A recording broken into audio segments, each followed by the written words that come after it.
Our next speaker, this is Andrew Maxwell, a 25-year veteran.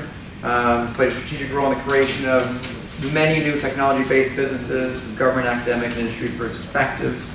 He worked with 2 multinationals, and then he was involved in founding companies in environmental technologies, medical devices, internet, and wireless. This guy knows a lot about what he's talking about. And most importantly, just this week, he completed a PhD. So I don't know what the rules are on this, but let me be the first to call him and introduce him as Dr. Andrew Maxwell. First of all, I'd just like to kind of get a sample. So I know the kind of people who come out to the meetings, but I'd really just like to get a feel for people here about where you are in your business. So how many people here have actually started a business? And how many people think they've started a business? Okay, so if you've started a business, are the people here looking for money? Or are the people here who have already got some money, apart from our guests from the earlier presentation? Are the people in business actually currently looking for money? So just to add to my background, lots of history involved in a number of startups, worked in big multinationals. I joined the University of Toronto Innovations Foundation. I ran the technology incubator there for 3 years, and I kind of got interested in this issue of what we learned in the books, what they taught at business school. I had an MBA from the business school, didn't apply to entrepreneurs. And I kind of got very frustrated because what we were doing, I was teaching this stuff at Rotman, what we were teaching people was not what happened in real life. And that was what motivated my research. My research was, how do entrepreneurs get funded? And the funding decision. And that's the bottom line. So I was just down at CIX there. I apologize for being a bit late. I didn't realize how long it would take to get from Mars down here, but I guess it's miles away. I'm also here with Josie Graham from the Canadian Innovation Centre. Josie will be hanging around. Unfortunately, I have to fly off to Philadelphia tonight. I have some presentations at Temple Business School tomorrow morning. So I have to fly up around 7:30, but I'll be able to answer some questions, and Josie will be able to do the rest. So really what I'm going to talk to you about today is what I call what they don't teach you at Harvard Business School, but more importantly, what they don't teach you about entrepreneurship. And I'm kind of going to take a slightly different tack. I know that there's been a lot of courses about different things that are useful for entrepreneurs. And I'm going to talk about 3 things. I'm going to talk about cash flow, profit and loss, and balance sheet, and quite a lot. I'm going to talk about fixed and variable costs a little bit. And I'm going to talk about product launch pricing a bit, but more to kind of stimulate a discussion. Now, my style of talking and presenting, I teach tech entrepreneurship at U of T and at Wall School, is very attractive. So if I talk for more than about 5 minutes, I'll just stop and wait till someone says something interesting. So please, if you have a question, interrupt, ask, challenge, that would be great. Because really what I want to do is I want to give you some opportunities in the context of today to really look at the numbers part of your business in a slightly different way. And I'm ready to focus on things that are important for entrepreneurs, lessons, particularly that I've learned, some of which I've learned from my own experiences, some I've learned from working with other startups, and some I've learned from my research. So all my class is very participative. You have 3 choices. What is most important when you're starting a new venture? Making a profit, having a positive cash flow, or building a strong balance sheet? In this particular exercise, you have 1 choice. You don't have, some of these multiple choices, you have multiple choices. So who would think that the most important would be making a profit? Who would think the most important would be having a positive cash flow? And how would think that the most important would be building a strong balance sheet? Interesting, the balance sheet one always surprised me. So, as anyone who's actually been involved in starting a business, there's only one thing that matters. Because only one thing will make you go to business. That's running out of money. Cash flow is the only thing that matters. All the rest is just numbers on a piece of paper. And if you don't remember anything else from the session tonight, it's cash flow is king. It's the lifeblood of your business. And you have to treat it very seriously. So it's not that all of the things, and if you were in the session last week, they told you how to calculate it. So I'm not going to go into any detail how to calculate it. There's lots of good things in the session last week about how to calculate it. But I'm going to emphasize its importance. 50% of all businesses that are started die within the first 3 years. The most common reason, more than 60% of the reason they die, is they run out of cash. So when we talk about cash flow, it's not because it's some nice accounting thing that you need to do formulas on a piece of paper. It's because if you run out of cash, you're dead. Even more, if you look like you're running out of cash, suddenly no one wants to give you any. When you've got lots of cash, people want to give you cash. When you're running out of cash, you lose your ability to negotiate, you lose your ability to find new cash, you lose your ability to do anything. And one of the problems I've seen is companies start, an entrepreneur will start a business, they'll put some money themselves, maybe they'll get some investment, and they think, oh, I've got $50,000, I've got $100,000, I've got $200,000, and they start to spend it. Not necessarily wisely. So, rule one, treat every dollar like it's your last dollar. And particularly for people that are in large organizations, that have had a background in large organizations, starting a business or another environment, you have to think about cash differently than you do when you're starting a business. My lessons come from working with other people, but also from making mistakes. I'm a founder of an environmental technology company in Bolton, Ontario. The company is still around. It's been around for like 15 years, but I don't know how much longer it'll be around. One of the, we make distillation equipment for solvent recycling. The manufacturer is a Quebec-based company, and we designed a brand new product, and we did forecast and we thought it would be very successful. And the manufacturer came to us and said, these machines, they cost $45,000 each. That was our purchase price. But if we make for you 10 at once, we could get the price down to $35,000. So we said, oh, that's great. So we'll buy 10. Well, the company is still recovering from that decision because they sat in inventory for 2.5 years. So we did sell them eventually, but the cash that chewed up. And the manufacturer was not being devious, or he was trying to help us. He thought, if I make 10 at once, I can cut this cost and cut that cost, so buy in bulk. So many times you'll make decisions based on what looks like a profit and actually hurt your cash flow. The other part of that is there are times you do things that would be in a regular business, a balance sheet item, buying a fixed asset, why? Because leasing or renting might make your balance sheet worse, might make your cash, well, it's not going to make your cash flow worse. Might make your balance sheet worse. But it might be a very good way to preserve cash. I'm just trying to highlight that the way you think about cash, cash is king, and that affects the way you make decisions. It may reduce your profit, it may weaken your balance sheet, but it keeps you alive.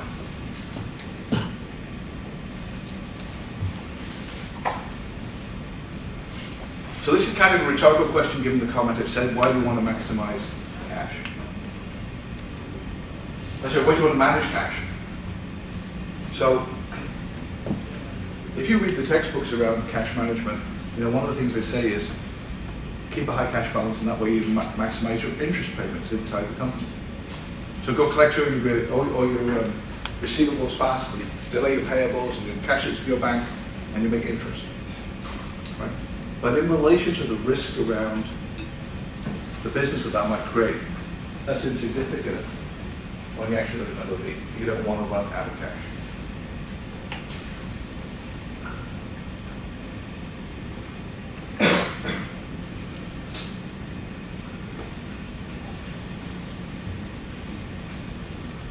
So we talked about the importance of cash flow, managing cash flow in terms of running the business. But the second part of cash flow is forecasting cash flow. So forecasting cash flow is obviously important because you always want to have some on hand. But it can also have some other very important benefits. If you forecast it, you can use it to help you identify how much money you want. And investors are going to be interested in what? not only going to be interested in making sure that you don't run out of money, I'm sorry, not only going to be interested in making sure that you make enough money to grow the business, but they're going to make sure that you want to stay alive. They don't want you to run out of money. So the cash flow is the single biggest mechanism you use for deciding how much money you want to get. Now, a number of people said that they were interested, even people maybe thinking about starting a business. In terms of getting cash, where would you look to get cash from? How many people would get it from a bank? Bank is not very popular. You get it from banks? I would use my line of credit for getting cash for my working capital requirements. So banks are great places to get money from, right? I mean, they got lots, right? So ask them for some, well, Canadian banks have lots, some of the banks. The problem is that they tend to want to lend to you personally, or at least if they're into the company, they want some personal security. So if you give them some security, that's fine. That's a good way. But they don't really want to. They don't really want to lend to startup companies because they want like lending to assets. So how many would you go to, for example, family and friends?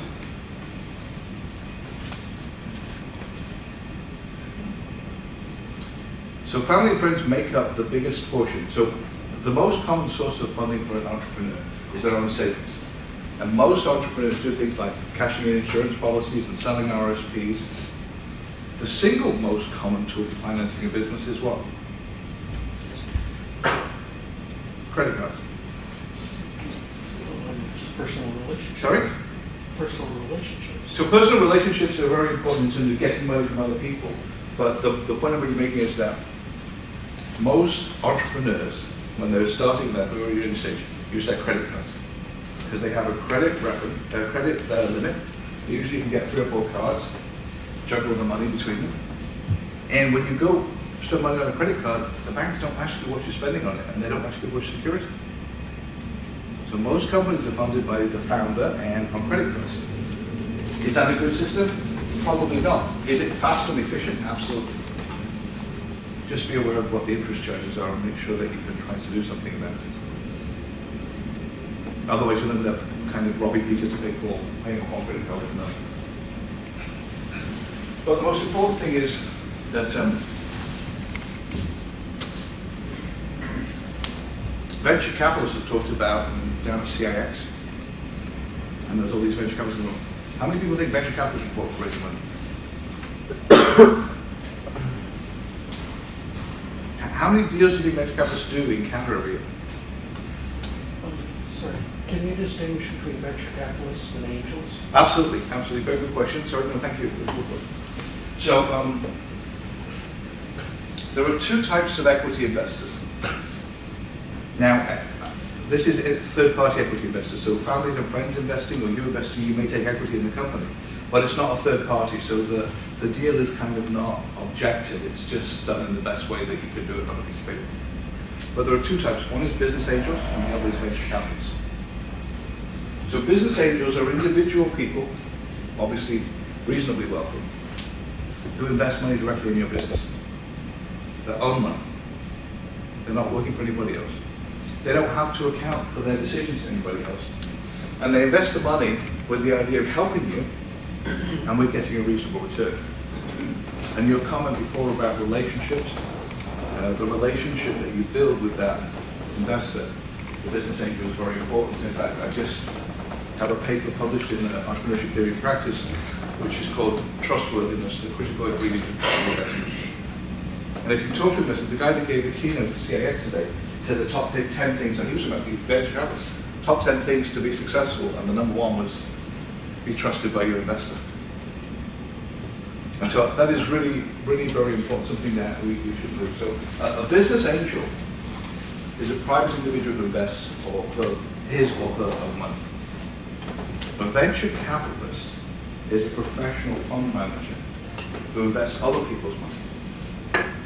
Now, the reason for explaining that is if you are raising money, you need to understand that and you need to do your homework. What does that mean? So The business angel doesn't have to justify his or her decision to anybody else. So if they like you, they'll invest, and they've got money, they'll invest. And one of the best things you can do to find out about them is talk to them about other businesses they've invested in or other people that they've worked with to get a relationship.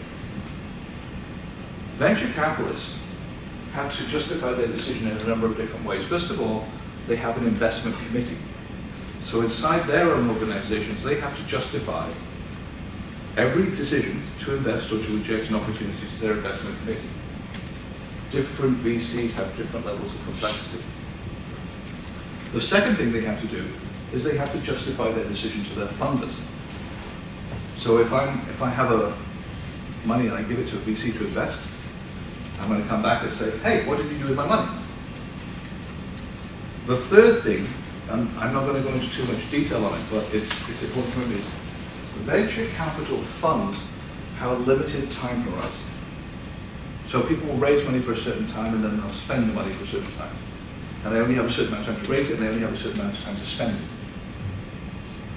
Most VCs are therefore always in the mode of raising their next fund. So their decisions today are influenced by what they're trying to do to get more money to spend. So that's really important. And when you go to they call it dry money and wet money. So wet money is money they've already committed to their own investing companies. They just haven't spent yet. Dry money is money that's not committed to anybody and they can invest. When you go to a VC, you need to know where they are and what they invest in. VCs tend to focus. Angel investors tend to be more eclectic in general. There's one other point. Business angels only make money when you sell your business. VCs, the managers of the fund, get paid an amount for managing the fund every year, plus a bonus when they sell the business. So that has implications on how they make decisions. The bottom line in the Canadian economy and basically around the world is that angel investors invest about 30 times more frequently than VCs. 30 times, and they invest the same amount of money. So if you're looking for seed funding, that's basically, I would say, up to $500,000. You really are only going to think about angel investors. That's all you're going to think about, because number one, there's 30 times as many deals done by business angels. And number two, VCs don't tend to invest at that stage because the cost of doing deals for them is so high that as a percentage, it's not worth doing deals at $500,000. So when I teach my classes, I basically say focus on angel investors. Now, there's exceptions to prove the rule, and if you have a really high trajectory and you want to go and get $5 million, like they presented before, then you do want to get to a VC, but most VCs like to see an angel investor first. And that's actually another interesting point, that how you react to your investor is a big signal of how successful you're going to be. So if you started your business and you have an angel investor you worked with for a year, they put in $100,000, they're very happy, you now need some more money. The VC is going to talk to the angel investor and say, tell me about these guys, what did they do? How did they behave? How did they take the coaching, the advice you gave them? Did they listen to you? Were they easy to work with? Because that's what they're looking at. They're looking at, do you have the capabilities to live? So, in essence, my comment is focus on business angels, unless you go for a big round of money. And even if you are, get an angel involved and tell them. Angels understand much more what VCs are looking for than you do. As soon as, by the way, it actually becomes a pattern. As soon as you get a VC involved, like $1 million, you don't really need to worry about where the next round's coming from because they know where that's coming from. The VC knows. The VC will guide you through the process. That's what they're experts in. So, 80% of companies are funded by people with own savings, which includes credit cards and bank loans when they give personal guarantees. Banks don't fund very much, but they will fund against certain things like some fixed assets. There's a program called the Small Business Loan Program and a number of other programs that can help you do that. But they'll fund against receivables and sometimes against contracts and fixed assets, buildings, but they're not likely to fund R&D, working capital, etc. So you need to make sure that you use the calculation of how much money you need, find out what you should ask for, and then that can help you know where you should get it from.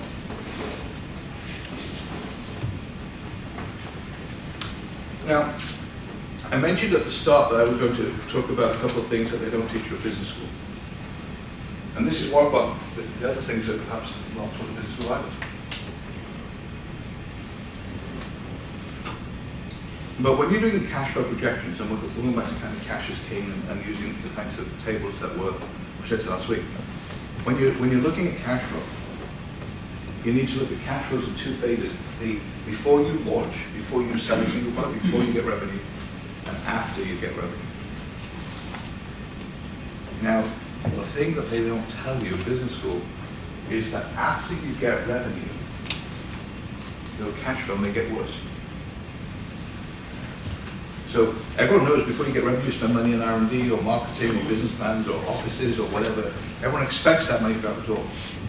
Everyone assumes that the minute that you go to revenue, especially high growth revenue, that you go cash flow positive. But you don't. If you actually do the numbers as a rule of thumb, unless your gross margin is much higher than your revenue growth rate, you will be cash flow negative. So if you have gross margin 25-30% and you have a growth rate of 40%, you'll be in trouble. And it's even worse if you have to build inventory and do all of those other things.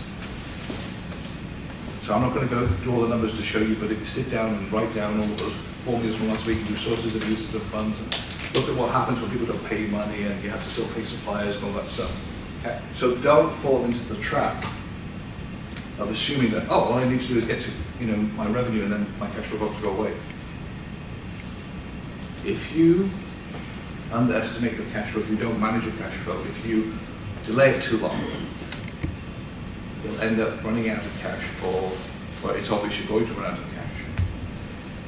And if you have to go out at that point in time, investors will take advantage of you, banks won't touch you, and you may just, even though you've got a good business with a good product and profitable gross margins, you may end up in trouble. What that tells me, though, one of the things that tells me, and it's the reason it's on here, and I said I was going to talk about it very briefly, in some of the numbers that we were looking at last week and some of the things that we talked about, there's a difference between fixed and variable costs. Does everyone know what fixed and variable costs are? So fixed costs would be like buying a computer, and rent, and the variable cost would be the cost of renting a computer, for example. Actually, it's a variable. Right? It's not a marginal. Marginal costs are the costs for making an extra product. But variables are things that you can, a small amount, yes?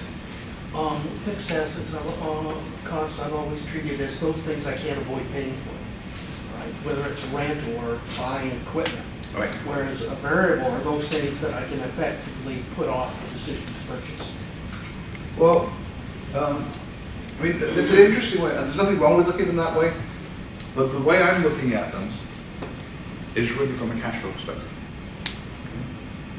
So the reason I say that is, there are times when you say, and perhaps it's crazy to look at it from a building point of view, because buildings are funny things, because they're meant to go up in value, and yet we depreciate. I don't understand that bit of it. But I say that because I worked at GEC in Manchester, and we sat on this site of 22 acres right in the town, this big industrial park. We had like 7,000 employees, and we've been there since 1918, and so the buildings and assets were on the books of like £45,000, and this is crazy. And that was the depreciated value, and so it was kind of, I don't understand some of those things. But the point I'm really making here is not in terms of those costs in that sense, but really in terms of cash flow. You have a choice when you buy a computer. You can buy a computer or you can lease a car. You can buy a car. You can buy a car or you can lease a car. You can rent things. You can rent all sorts of things that normally you would look to buy. Be very conscious that although it may hurt the P&L, although you may think it's more cost effective to buy rather than rent, that it may hurt the cash flow. So while a lot of people will look at the fixed and variable, especially in terms of marginal costs, when they're looking at how much to sell a product for. And we're going to talk about pricing towards the end of the session today. Be aware that there are times where you want to make a decision to turn a fixed cost into a variable cost. The other advantage of fixed costs, of turning things into variable costs, is it allows you to expand and contract. It allows you to be more flexible. Whereas once you've got fixed costs and you own things, it's difficult. So, you know, if you lease a car and you decide you need a bigger car or a smaller car, you can go back and negotiate. If you purchase the car, then you're kind of stuck with the car, but the car may be a better example because you can sometimes do that, but certainly with computer equipment or telephone equipment or some other things that you might use in your lab, test equipment, all of those things, rental is a very cash flow efficient way, although it may not be a profit and loss one. Now, I'm not saying to you that you should always rent versus buy. You should just be conscious that you don't automatically make the decision and you focus on cash flow. So I kind of introduced fixed and variable costs more in the idea of managing cash flow than the idea of how to work out pricing.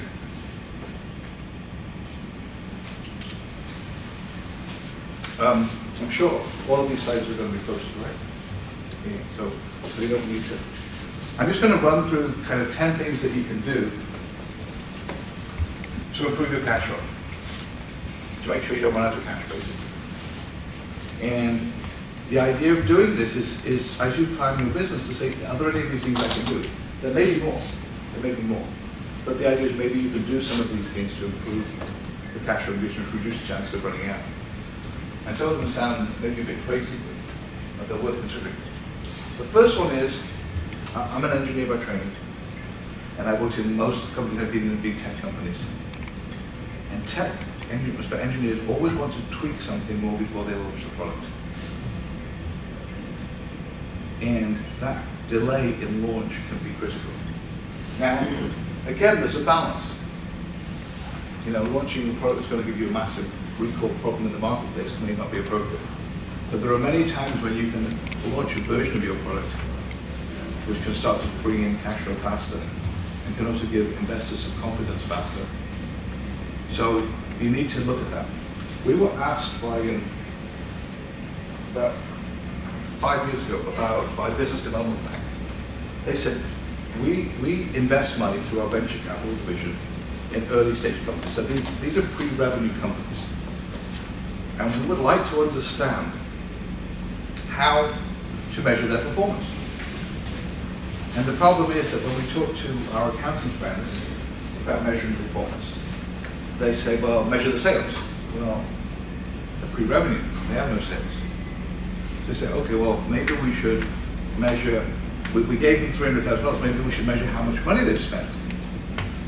Well, that's not really what you want to measure, that's an input, not an output. One of the common ones that they put in these milestones, hiring, how many of the people that you said in the budget were going to hire that you've hired. But that really is not a measure of output, it's a measure of input.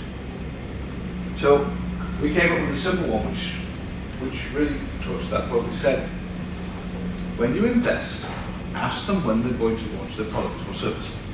How many days? 180 days, 270 days, 700 days, doesn't matter. Ask them how many days. And every 30 days, ask them for an update. And we should go down by 30. If it hasn't gone down by 30, then they're in trouble.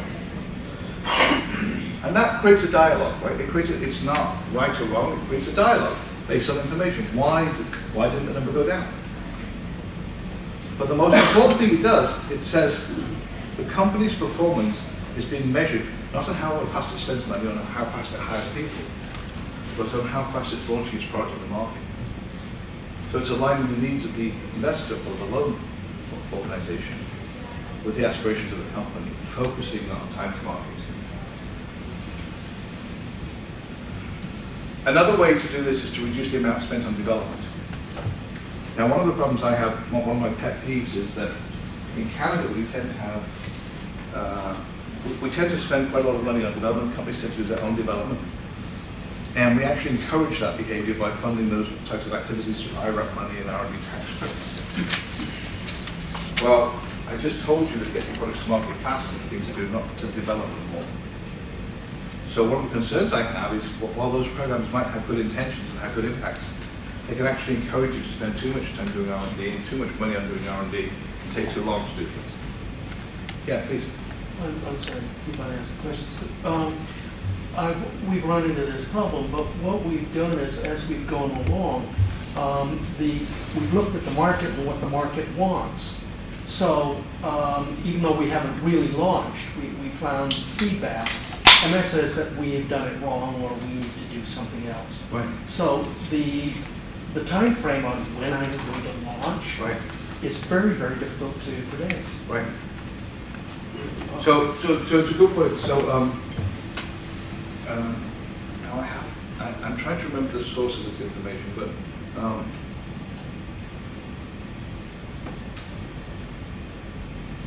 I was reading, and it was like yesterday, I was in an interview with a VC, and they said that they were going through this process of looking at restart. So the idea is that they were going along this plan, and all of a sudden they had to restart and do something differently. And they asked in the room with 7 VCs how many of them had to do a restart, and all of them put their hands up. So the reality is that we all recognize that happens, and you have to adapt and change. But it has to be a formal process, and you have to recognize it. Right? So it's not that that doesn't happen, and you absolutely will have that, and you do have to change. But you have to recognize that, and then you have to plan for it. So for example, let's assume that you get funded and they say 300 days to launch. And after 100 days into it, you say, oh my God, we're making the wrong product, or the competitors already came in with a low, whatever it is. Then you sit down and you say, okay, what are we going to do? And you come up with plan B. And then you say, how many days to launch? 300. So you've gone back 100. Well, then you use that to communicate to everybody. And then you say, now it's 300. How does that affect our cash flow? Cash flow's king, right? How does it affect our cash flow? If at the point I press that restart button, I know the implications, and I start talking to people, I'm going to need an extra $50,000, or I need to borrow this, or I need to pre-sell it to all these other things we're talking about here, then you're doing the best you can. So the important thing is not that you don't do that, because you have to. It's that it's actually a more formal process. It should be more formal. Because the tendency with engineers, and I am one, so I have to say this, is tweaking it. And engineers will tweak forever. So be conscious of the difference between tweaking, which you kind of to some extent shouldn't tolerate, versus restart, which you have to do, and then say, what's the plan, what's plan B? So it's important to do that. Reduce overhead costs. I mean, we just said some things about some software here, but there's lots of ways of reducing overhead costs. Even reducing R&D costs, you can get universities to do things, you can do collaborative research. Even you can license in research from other people. You have to be conscious that all of these things have an action and reaction. It's not automatic. So I'm just giving you some ideas, but sometimes people get so set in we've got to develop this in-house that they don't take notice of what's out there. I'm just seeing you have the Steve Jobs autobiography there. And one of the stories in that book is about the disk drive in the original Macintosh. And Steve Jobs wanted to develop his own. They had their own disk drive technology in Apple, and he wanted his own disk drive in front of it. And a couple of people in the company knew that the disk drive that was being developed would not meet the performance required. And there was a great disk drive available from Sony. And they were going to say, well, we'll put the Sony one in. And Jobs said, no, we're going to do them parts. And the guys ignored him. And they went along with the Apple one. And there was a guy from Sony actually located in Apple, and every time Steve Jobs came by, they hid him in the closet. I'm just telling what's in the book. This kind of sounds, because they want him to know. And a month before the launch of the product, Steve Jobs said, what are we going to do? We're going to have to delay the whole launch because we don't have a disk drive. And they said, and they pulled the guy out of the closet and Sony drive it. And straight out of the book, but it kind of gives you the, don't be frightened of using other technology from outside, if that helps you get to market faster. When you start thinking about cash flow being king, you stop thinking as a technologist and you think as a business person, you think about cash flow. And sometimes there are ways to take shortcuts. Partnerships, strategic lines. Other things, lease or rent capital equipment. So if you buy a piece of equipment, you have to pay $50,000, $20,000. You lease it, that helps your cash flow. Government financial support. There's all sorts of government financial support. that you can get hold of grants and funding and all sorts of other types of ways of getting money. We're actually working at the, and Joseph, for people interested, should kind of get some contact information. We're actually working with FedDev, which is the Regional Economic Development Agency, on a program for early stage startups, which we hope to announce in a couple of weeks' time. So there'll be a grant for startup companies. So do your homework, but the problem is there's a recent review of funding sources for startup companies carried out by Tom Jenkins of OpenText, and they identified that report 52 sources of funding. So it's a nightmare. It's a nightmare to find your way around. So you're probably better going to someone like Mars and asking them, what are the programs I can access? But there are programs, there's protocols of hiring students out of college, funding R&D, collaborative research, all of those other things. Generating additional revenue streams. Many product companies start by providing some services, solving someone's problem, getting some money, using that money to do their own product development. People probably know the history of RIM. They did that. They were solving some problems for Rogers with Mobitech Network, and they developed the Rogers products. Microsoft did it. They were doing some, well, they've done several things, but they were controlling street traffic lights originally, and then they used that money to develop operating systems, and they got a contract from IBM to do the operating system, and they used that to develop their own products. Lots of stories like that. They're not coincidence. They actually are a key way to keep your company alive. Rogers gave me $50,000 deposit for this $200,000 system, and they'll pay me when I deliver. Everyone knows it's serious. 100 times more serious than them saying, "Oh, call us when you make it work." Problem is that as technology people often, we're frightened to ask for that. So ask for it. Ask for the deposit. Ask for the upfront payment. Don't be also frightened to try and get money as soon as you ship. Especially big companies, you give them a 5% discount or 10%, that's worth their weight in gold. You've got to say, money, 10% for a month, that's crazy. But you know what? It allows you to go on and recycle that money inside your business and move forward. So sometimes the straight economics don't make sense. Cash flow implications make enormous sense. You can also factor receivables. Again, it sounds crazy because sometimes you lose 5% by factoring, but you get the money the next day. If you're doing exporting and you can use someone like EDC or something like that, that's even better. And that all the time now, people are looking more and more at making those things simpler. So online tools, so it's not even complicated. And most people are worried about how big companies are going to react negatively to this. If you say, hey, we're growing so fast that we have to do this for our financial partner, don't you explain it to people? It's okay. I mentioned before banks. So banks like lending against specific things. So if you have inventory, they'll lend you maybe 50% of the inventory. Fixed assets, they like I said, real estate, they love real estate. They sometimes think it goes up in value, depends where you are. They'll lend money against receivables. Even sometimes, especially if you can get some guarantees from the BDC, they'll lend you contract finance. But they won't lend you for R&D, and they won't lend you for working capital, and they won't lend you for salaries and things like that. So be conscious that sometimes when, say, even you get 100,000, 200,000 of equity investment, don't say, oh, I've got everything I need. You still might say, I'm still now going to use that to leverage the bank. By the way, when you have it, I made the comment before about is when you have money, people want to lend you money. It's very true. You can often go to a bank and say, if I put in 100,000 of my own money, will you put in 100,000? Or if I get this money, you put in. They like to see that. But if you don't put in 100,000, spend it all, and then go to them, it's difficult. So, lessons of cash flow is king, but anticipating cash flow issues, doing them up front. And the problem for most of us is we get excited about our product, we get excited about the solution, we get excited about the business, and cash flow is just something that goes along. Cash flow will kill you. And of course, seek additional equity investment in a timely fashion. That's another way of dealing with the cash flow issues. Even to the point where you go to an existing investor and say, I may have a cash flow problem in 9 months' time of $200,000. I want you to know now because I might have to call you. and see what their reaction is. And if they say, well, that's great, but I won't have any more money, say, can you help us find someone to do that in case we need it? It's a much better conversation than we're going to run out of cash at 2 o'clock tomorrow and I need 200,000. So I had a question regarding the government financing. Yes. The government grants which are available. Yes. My research is telling me that most of the money is either available to come through universities or academic institutions, or it is coming in to support fresh graduates, but there is no money that I can use to start my company. So the expectation is if I have to put a prototype together, I should go to a university and have some professor or somebody give me time in his lab and do that work for me if he feels like, and he will get paid. I have to put in 50% of match it.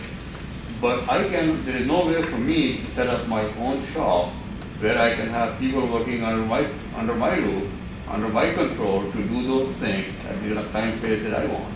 Right. So how do I go about that? So, you know, it's a very big issue. One of the problems that I have, you know, because I kind of sit sometimes in academia and sometimes in industry and sometimes giving advice to governments, is that they have a view, governments have a view, and I wonder where they get it from. I'm saying that because I'll tell you where they get it in a second. And if they fund research, then intellectual property will come out of the universities and that's going to create all these wonderful solutions. And the reality is it's a completely flawed view of the world.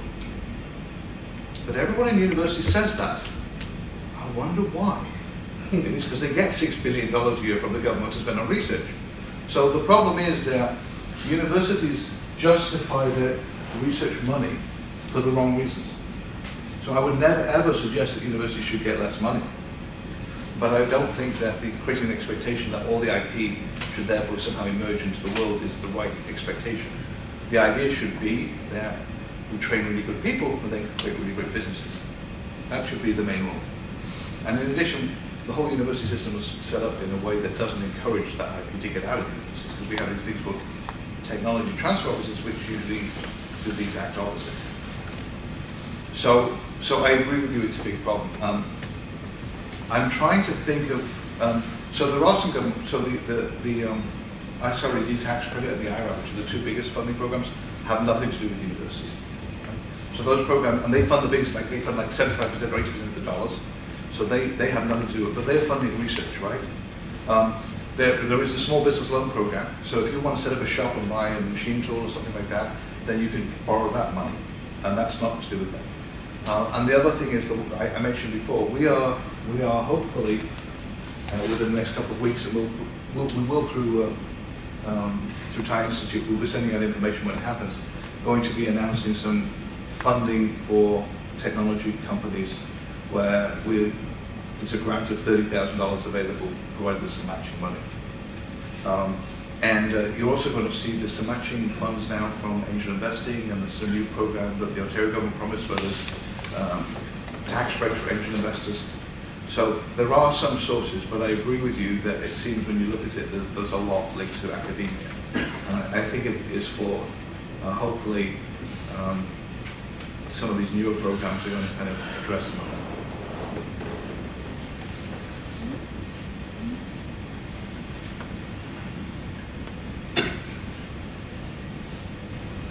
So I talked about cash flow. I just want to, and I talked also about getting equity investments, so warning your investors. So here's my next question. When you're raising money, when you're going to this investor, which of these three things are the most important? So I'm going to the investor, I'm going to say, I want to show my company is profitable.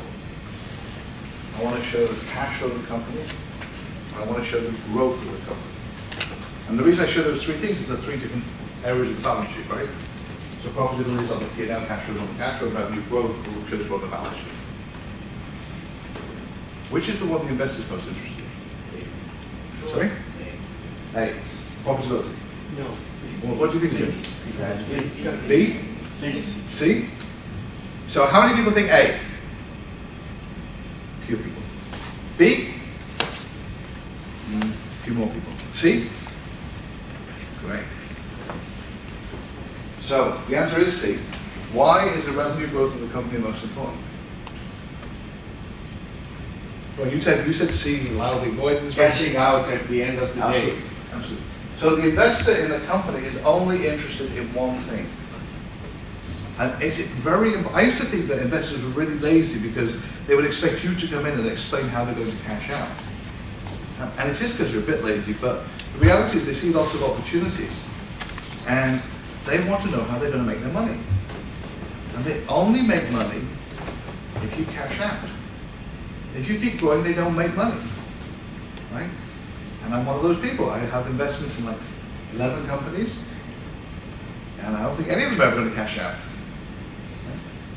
Basically, a couple of them I invested in, but many of them I helped start up, and my deal was I get paid some cash and some equity, and the companies are going along and they're doing okay, and they're happy, and I'm not bugging them too much. But I realistically don't think they're ever going to cash out. Yes. I answered the, but if I was an investor, I'm monitoring things as it goes along. All right. And wouldn't cash flow give me a better feel for whether I can or can't cash out? Also, couldn't I cash out based on the revenue flow, the cash flow? So very good questions. So first of all, the question I asked, so I want to go back to the question, then go to your comments, which are very good. So I said, when raising money, right? So I'm not talking about tracking progress. Monitoring cash flow once you invest in a company is a really good idea. The reality is that most companies, when you invest, especially if you have any significant amount of equity, 10, 20, 30%, are never going to make enough cash because growing companies consume cash. They're never going to create enough cash to buy you out. Because if you have a fast growth company, I mean, you can do the math, but let's say you invest and you put in $500,000, I mean, maybe it's a big number, and the company grows very fast, then probably you've got to cash out at $2 or $3 million, right? So the company doesn't have $3 million of cash free. Right? It needs cash, right? It doesn't have that to give you. If you get another investor coming in, the other investor will say, putting money into the company, you're not taking it out for the old investor. They will never let you do that. So again, my companies, some of those companies have raised more money, but because they haven't had a liquidity event, I don't get my money back. Right? You're not allowed, that's kind of a rule. Unless it's like extenuating circumstances, you're not allowed to take money out. So what happens is, there are really successful exits, and there's some unsuccessful ones, are characterized by two things. You go public, or somebody in the industry buys you, or somebody that can add more value or can activate you. Well, going public, I don't actually believe it happens. I think it's a myth. I haven't seen anything. There's been like 2 in Canada in the last 10 years, and they haven't been that successful. So not because it's impossible, and certainly if you get to the US, there's more IPOs, but it really doesn't happen. And there are some of these reverse takeover things and the funny ventures, but it's still quite a rare event. So IPOs are rare. Most successful exits are an acquisition. And acquisitions are usually by companies who say, you've achieved a certain trajectory. If I buy you, I can do more with your business than you can do yourself.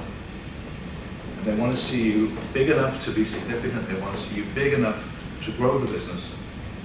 And for them to leverage it. So there's even times where someone says, I created a great market in Toronto.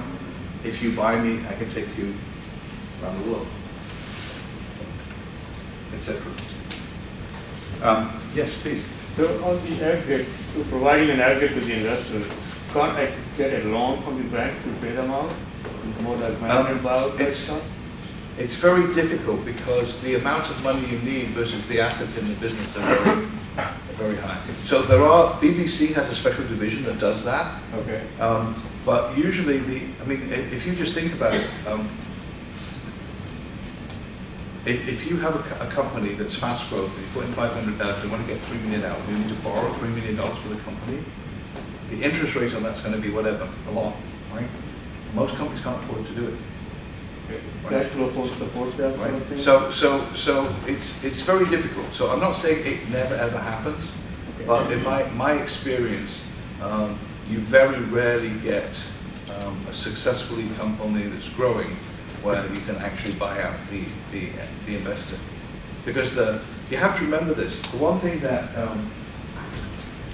if you look at valuation, and we're not going to talk too much about valuation today, but if you look at valuation, the valuation is a ratchet effect. So it's like 3 times earnings or 3 times revenues or 6 times earnings or something like that. So every year you grow a bit, your valuation goes up by a factor of 3. And therefore if you're selling equity, it's kind of difficult to do that. So I'm not saying it's impossible. In fact, the time that you see it the most, and I'm actually helping with the company at the moment, the time that you see it the most is when the company gets into trouble and the company's going down and there's some assets left in the business. And one of the partners says, well, I'll put in some more to cover the business, but I'm going to buy you out as a process of doing that because, you know, that's, I don't want you being involved. So it's not very common. It's not never, but I very rarely see it. Okay. So there was a question back, yes. It's a very interesting slide, so I have a question over it. As an investor, wouldn't I be more interested to look at the way the company uses the cash flow? Because if the company uses this cash flow from operations for investing actively, so I would see this company as a growth company. But if it's using its cash flow to reduce the debt, so I would see it's a mature company and I might not like to invest in it or to give money to this company. So it's a very good question, and I just want to emphasize that the time that you get an exit event is when someone buys the business. So you cash out at that point. So if you're telling me that there's things that you can look at in the business that make it more attractive for an acquirer, and that they cash flow and how they use their cash flow forecast is an interesting way to do that, I agree with you. But the revenue growth will be more significant. Right? So it's not that cash flow is completely irrelevant, because what they do with their money and how they behave and their margins and all, they affect it. But the single biggest one is the revenue growth, because the single biggest correlation between valuation and acquisition is revenue. Right? And particularly growth. So if you're on a trajectory, that's why I'm saying balance sheet items, you're looking at the growth year to year, right? And the revenue growth, so you'll get a bigger multiplier if your growth rate is faster. So if you're growing at 5 times a year, sorry, 500% a year, then not only will you get a multiplier on revenue, but your multiplier will be bigger because your growth rate's bigger.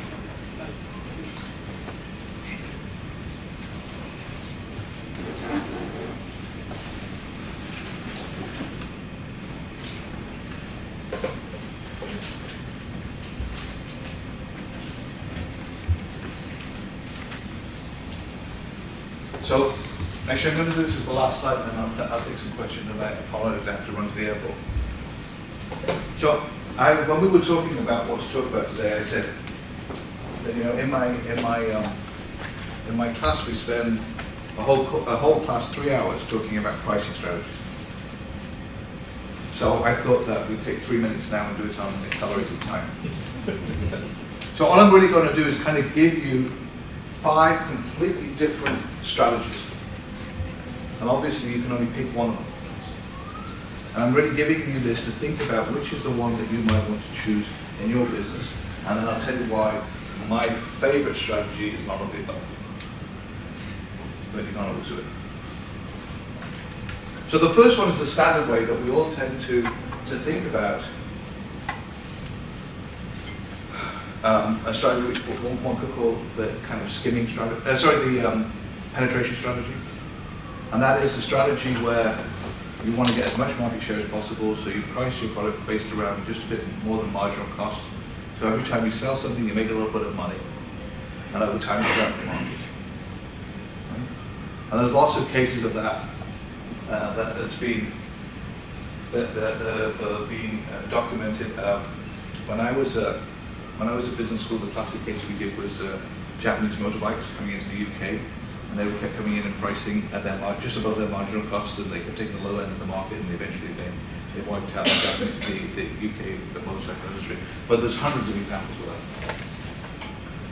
that. Option B is the standard one, and all I would say to you is that it's basically making sure that you cover your full costs.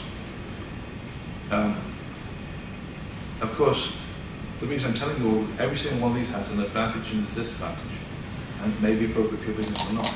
So of course, the different the disadvantage of A is that if you do everything on marginal costs, you'll never recover your overheads and you'll be in trouble. Right? So great strategy, but it has some downsides. The higher than the total cost to ensure profitability, well, if other people are doing the A, you're in trouble with B. So you need to look at that. So pricing is very, very context dependent on your market, the stage of the market, the maturity, the value proposition, the competitor reaction. C, ignore your costs and just say I'm going to be lower than my competitors.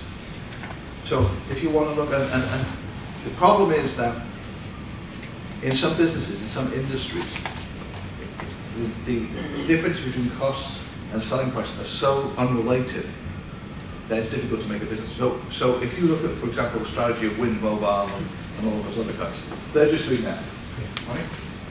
How much is it going to take to get people to switch? Because they have massive fixed costs and virtually no variable costs, so they're just doing that. Right? Again, in your industry, you need to look at it. The next one is low enough to encourage adoption by new customers. So this isn't for products where there isn't an existing competitor, but you want people to try your product. And what you want to do is kind of minimize the cost so they can say, oh, I could buy that, it's an extra, sell a new channel on cable TV or whatever it is. I can pay, it's only $5 instead of $10. So it makes the purchase, insignificant. And finally, pricing has a message. It has a message about quality and value. And sometimes you want to start with a high price because it gives out a message, and then maybe you discount it or offer special deals or rebates or whatever because it has a signal. Now again, it's obvious that there are some disadvantages to each of these. But I'm really just kind of showing you, 5 of the basic ones to illustrate that you shouldn't go in assuming what the pricing model should be. And you should really think about this. What is your favorite one? My favorite one. So there's a book called by Chris, the guy editor of Wired, Chris. It's called Free. Free, pardon? Chris Anderson, yes. Thank you. So Free. So if you want to read the whole story, it's in Free. And it's kind of, the reason I say that, and it's kind of a coincidence, because the presenter before did it. Free is the best business model and the best pricing because it removes barriers to adoption. People will try it. Why not? And what you're doing is giving something for free and then making your revenue either by adding added value products and services or by advertising or selling data. And his business model is, for me, the best one. And there's lots and lots of examples of it. The whole open source movement, Bobby over at Red Hat was involved when we were doing some startups. And he talked about how you can make money out of open source. My comment is, if you have a new product or service that is not just replacing something you bought to, if you have a new product or service and you go in at free, number one, adoption is very easy. People will try it. Number two, existing competitors in the market have a tough time competing. What are they going to do? Lower the price. So there's a great experiment, I'm going to tell this very quickly, a great experiment carried out by Daniel Harrowley, and it talks about chocolates. And he basically did this test where they did these Hershey's Kisses and these Lindt chocolates. And he was selling them, the Hershey's Kisses are 15 cents and the Lindt chocolates are 70 cents. I might get the number slightly wrong, I apologize. And so what he did was he said, how many people will buy one and how many people will buy the other? And he measured this. And then he said, okay, I'm going to give a 10-cent discount on each. So now the Hershey's Kisses are 5 cents and the Lindt is 60 cents. Okay. And he found out that like 40% of the people bought Hershey's Kisses and 60% bought the Lindt chocolate. Right? It didn't really change very much from what they were when they were the regular price. And then he discounted them another 5 cents. Hershey's Kisses were free. And the Lindt chocolate was 55 cents. Every economist would tell you shouldn't change the percentage. Of course, change it 70% bought Hershey's Kisses. Because free changes people's behavior. You're done. So I have time for a couple of questions if you have any. Thank you. So talking about the free mobile, Yes. does that make the perception of your product that maybe if it's free, people won't give as much value? Yeah, absolutely. So that's an issue. There's no any- So that's an issue we have to deal with. So part of it is that if you're giving out the free model to encourage adoption, then you need to do other things to give people confidence of why it has value, right? And sometimes, like, I mean, one of the things I really liked about the presentation before was they were saying, we can give it for free because what we make money on is this, this, and this. Right? So the fact he's explaining to you, we're not, actually it's not free, but we're using the fact it's free to get large numbers of customers and then do these things. So there's lots of ways that that free model works, but everyone does it all the time. There's lots of things that you're doing every day of the week that you think are free, but they're not. And you can use it to your advantage. Yeah, please. So when you start a business, you have to try to raise cash. One of the speakers had once said that once you raise the cash, you don't know what to do with it. So I'm just wondering, how do you best use bang for the buck? What do you mean you don't know what to do with it? Don't exactly use it as full advantage, maximizing. Well, I think so. I mean, that's actually a longer discussion. I'm sorry about that we have time for, but the bottom line is that actually there's one more slide. I'm not going to go through it. But basically, it tells you how to calculate the answer to that question. But basically, it says how much money you should raise. So you use the cash flow, the negative cash flow, to work out how much money you should raise, and that's how much you should raise. And don't raise any more because you have to give up too much equity. And if you have a wise investor and you say, I need $800,000, and that's how much I'm going to spend, he or she will probably say, I'll give you 300 now, and then when you spend that, come back for the rest. So wise investors don't give you the money ahead. So you need to kind of manage that process. So I have time for one more. Sorry. Suppose I priced a product, I use a certain strategy for pricing the product, and after launching it, I come to know that the strategy is not working. And now if I want to change that, how will it affect my product? So you mean, what happens if you come up with an initial pricing strategy and then it doesn't work and you want to come up with a new one? Well, it really depends on, I mean, that's really something that I'm really trying to encourage you to think about a lot beforehand. So I'm involved with a company that makes some hockey net. And it was actually it was launched at the Street Hockey's Got Me Cancer event down at Ontario Place in October. And the retail price on that is $99. And the cost of making it, we're making it in Ontario, is about $30. And so the entrepreneur wants to sell it for $65 because he wants to sell market share, right? And so we had this big discussion about what should be the pricing strategy. And so the bottom line is we decided that we're going to price it $99 because you could always drop it to $65 or you could do specials or give coupons or whatever. But if it was $65, it would be difficult to put it back up. So I can't always tell you that there's a solution if you've already got into trouble. What I'm trying to do is encourage you to think about what happens about pricing strategies and what you do. And maybe there's ways of packaging it to get in a different way or adding some other value or adding another service on.